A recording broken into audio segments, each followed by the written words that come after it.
talent is God-given. And so far as God gave this to us, He also put the love of art into people that we can connect with.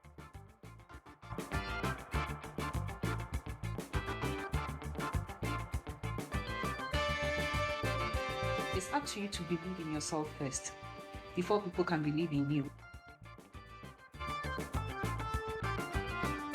My name is Afia Prempeh. I'm an artist. I did not plan to be an artist. And then I remember that when people asked me what I wanted to be in future, sometimes I would say, okay, I'm going to be a doctor. Okay, maybe I'll be an architect. Maybe I'll be a lawyer. I didn't know what I was going to do until I got to secondary school. I attended Holy Child School in K.N.U.S.T. And when I got to secondary school, I wasn't sure what I was going to do. And then I remember that when I was 4 years, I used to draw, and then I was good at it. So I said to myself that, why don't I polish upon what I already knew as a child? So why don't I do visual arts and then learn more about the arts? So that was what I did in secondary school. So I studied visual arts, and then I learned how to mix paints to get different colors, like mixing primary colors to get the secondary colors. That was what I did in secondary school. And then I still was not sure that I was going to end up an artist. So I got to the university. I attended K.N.U.S.T in Kumasi. And then whilst there, I still was not quite sure what I was going to do. I was offered rural arts.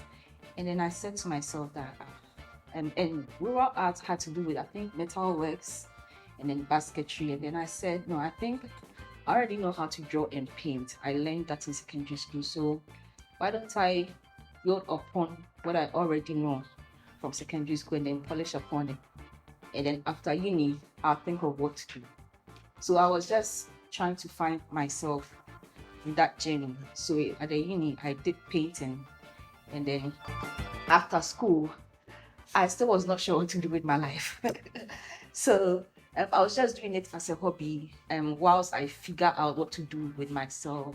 And then some of my friends started contacting me, and they would say that, hey, Afia, we saw what you were doing back in school. You used to paint, and then you were good. So why don't you do something for me? So it was like doing your hobby and then making money out of it. That was it for me. And I was in Kumasi then. And then I moved to Accra to see what this life has got for me, because in Kumasi, I think the arts was a bit slow over there, and you know, Accra is the capital. I mean, we all know that life happens in Accra, so I decided to come to Accra and then see what Accra has for me. So I moved to Accra and I started meeting people, and then they'll go like, oh, hey, what's your name? I want to be your friend. What do you do for a living? And I was not sure about myself yet, but then I didn't want to say that I have nothing doing or I don't have a job. So in order to prove to them that I have something doing, I'll tell them that I'm an artist. And then they would ask me if I could paint them. But then I was not making portraitures at that time. I started with landscape and then still life. And I was so scared to venture into the portraiture, because I felt, what if I do it and I'm not that good? What if I do the human figure and it does not look exactly like the person? So that was my greatest fear. So people kept asking me if I could paint it, and I'm like, no, I can just make a beautiful landscape for you so you hang it in your living room. But as it kept coming, I felt it was like a huge challenge, and then I felt that what if I can make money out of these portraitures and then I'm not doing it?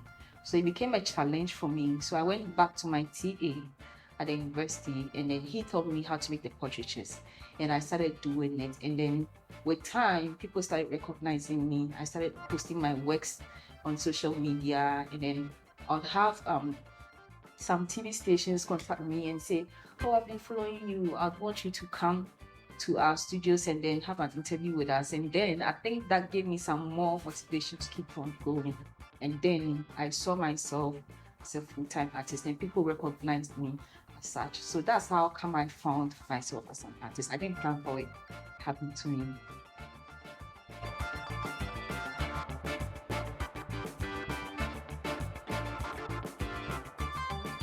I think I'm a very detailed person, and I try to show that in my paintings.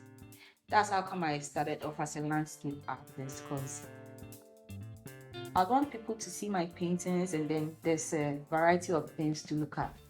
Don't just look at it as just one thing and then that's it.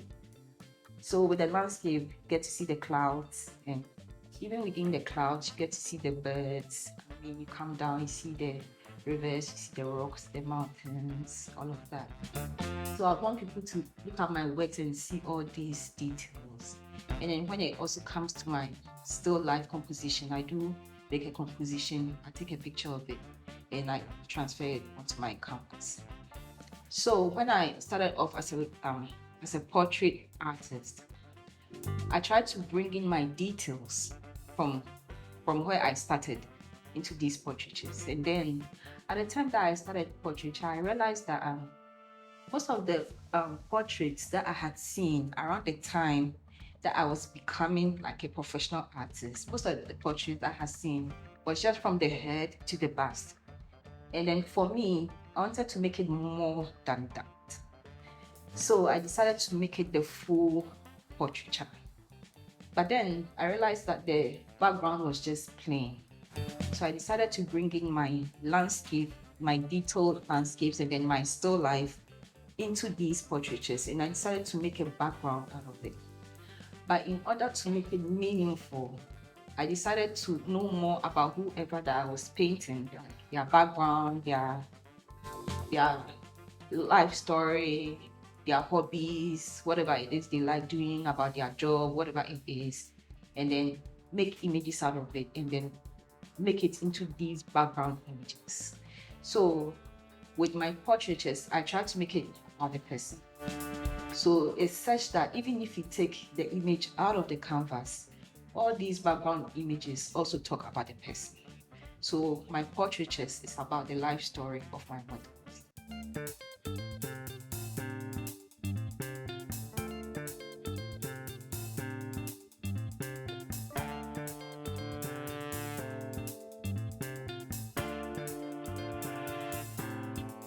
It takes like a month to 2 months, because sometimes you meet the person, you talk to the person, interact with the person, and you have to take a picture of the person. Sometimes you take different pictures of different poses and then you decide what's best.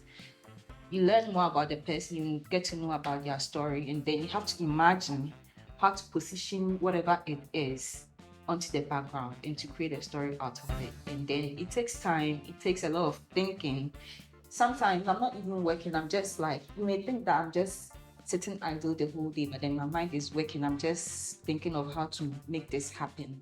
So it takes time, and it can take like from a month up to 2 months. Well, first of all, I just start with the people around me, my immediate family, the friends that are close to me. And then if an idea comes to mind, and then I realize that, okay, I think this one, my uncle fits into the description that I want to use, I just go to him and say, hey, Charlie, I want to use you for my painting. I'm going to take a picture of you, this and this. So I just start with my immediate family, my friends, and the people around me.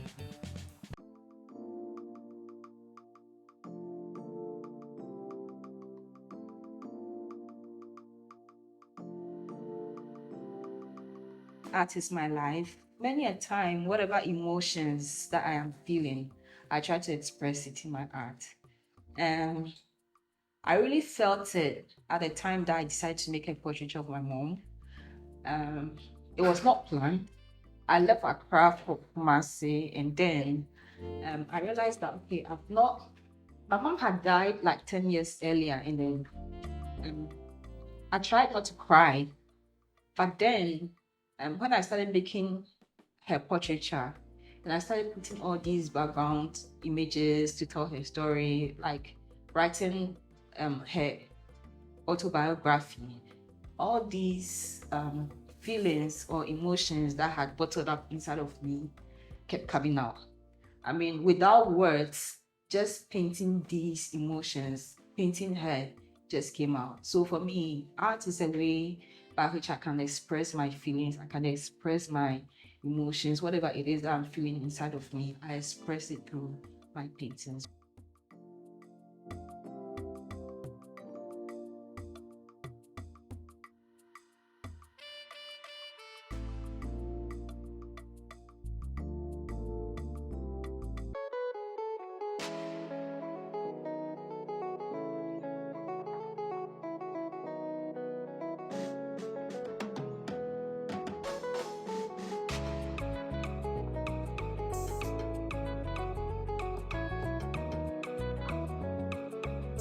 From the beginning, it was very challenging.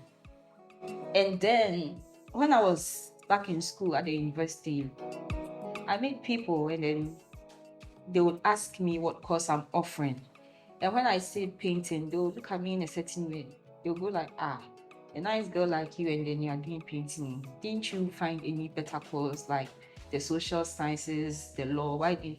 And for me, these I would say comments which were not really positive did not put me down. It rather put some energy inside of me, and it rather put me in a position to challenge them that it can be done. And that's what kept me going. And I'd say that even starting off as an artist is not easy, especially from where we are coming from. People don't really understand the arts.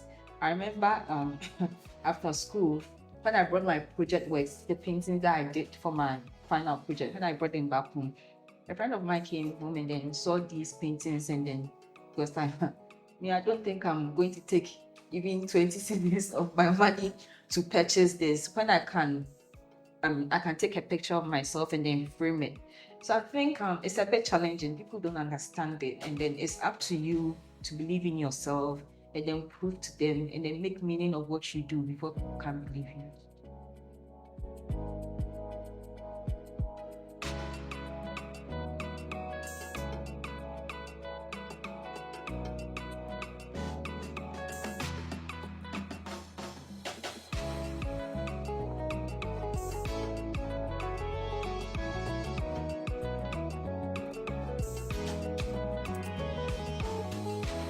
I believe that talent is God-given.